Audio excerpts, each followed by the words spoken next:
Welcome to the Tough Decisions Network. This is your tip of the day.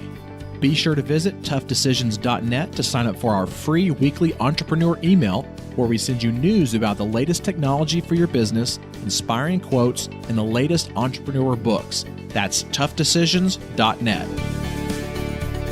Before we get started, let's hear from one of our sponsors. Have you ever thought about investing in real estate, but find yourself so busy that you don't have time for it? Do you have FOMO, which is the fear of missing out? At HanfordCapital.com, we help investors with passive real estate investments that project better returns than traditional investment vehicles such as the stock market. If you'd like to find out more about our passive real estate investments, visit HanfordCapital.com. That's HANDFORD capital.com. We will jump on a call with you to discuss your investment goals and to see if our investments are a good fit for you. This advertisement is not to be construed as an offer or recommendation to buy or sell a security. Visit HanfordCapital.com. Today's daily tip is brought to you by Taylor Loht, the host of the 7-Figure Sales podcast, which can be found on iTunes, Google Play, or wherever you get your podcasts. Visit 7figuresalespodcast.com for more information. Today's episode is all about finding and making mentors. So Taylor, talk to us about maybe a couple of strategies as to why you say we need to find and make mentors. There are a million and one business mentors out there today, whether it's in sales and entrepreneurship or, there's so many real estate gurus, and that's not necessarily a new thing. But not everyone who can teach you something or is happy to teach you something is out there charging for it. Not everyone has a program.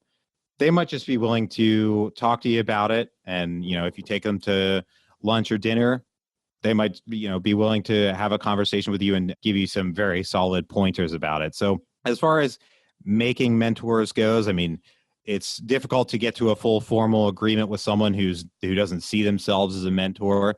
But if you go to, say, local networking events and you meet people who are further along in businesses like yours, whatever your business might be, take them out for a beer, take them out for coffee, take them to lunch and pick their brains. A lot of times people are really willing to help others along that they see as prototype of themselves or new versions of themselves kind of back in the day. And you don't need to put together a formal agreement, but, just ask. You're going to get rejections. I've had rejections on this for sure, but people that are further along than you can really teach you quite a bit. And this does go back a little bit to what we said yesterday about what I said about learning how to build teams, hire virtual assistants, say from you. I learned that from you.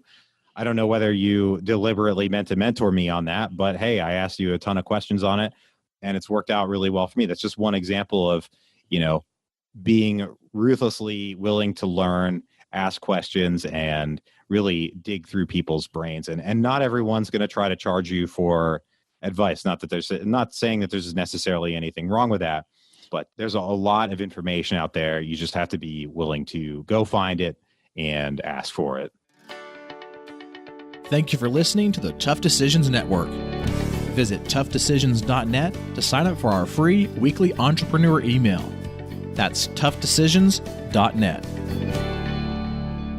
Taylor Loht has compiled a short 7-page report called The Sales Growth Mandates, which is the top 3 most common themes based on the interviews from his own 7-Figure Sales podcast, where he has interviewed entrepreneurs and sales trainers in the real estate to tech industry and everywhere in between, with business valuations ranging from $3 million to $500 million. Download this free report now at 7figuresalespodcast.com/TD podcast.